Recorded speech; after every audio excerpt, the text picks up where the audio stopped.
My name is Howard Holley, CEO and publisher for Touchpoint Innovative Solutions. We publish Evolve Magazine, Parent Magazine, and also The Pride of Florida.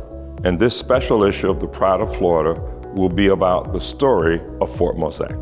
What inspired me to publish this was that we're about telling stories, and particularly untold stories. 2 years ago, we published the first Pride of Florida. It was about the journey of Dr. Mary McLeod Bethune's statue to the National Statuary Hall. And I felt it was such a special story, and I found many people didn't know about the statue and didn't know it was on its way there. And so we wanted to expose that and to tell that story. I found the same thing to be true about this story of Fort Mosaic. It is untold, and we have the ability to tell that story, and we wanted to do that. I believe this is not a St. Augustine story. I don't believe it's a Florida story. This is truly an American story of freedom, courage, and perseverance. To even imagine people who could make the trip and the journey from South Carolina to St. Augustine in the late 1600s or the early 1700s is practically unfathomable. I know people today who can barely make it using GPS. And so we know about those who made it. We don't even know about those who didn't make it, but we know it was a perilous journey. What they were seeking was freedom, and they exhibited an enormous amount of courage and perseverance in that seek, in that journey.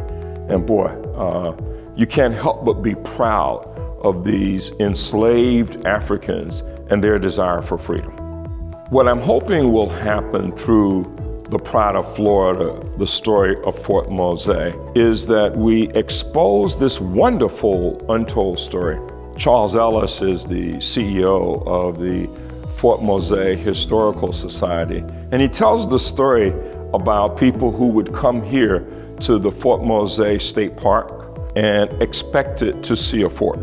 And then now they will see a fort in another year or so. So what we want to do is to tell that story so that more people are aware of it. Not just again here, but everywhere across the country. And also we want to tell that story to children because it is a great story of courage and perseverance. One of the things that I'm also hopeful will be the result, not just people coming, people telling other folk, making a donation, maintaining this museum, maintaining the fort is going to be critical and over a long horizon.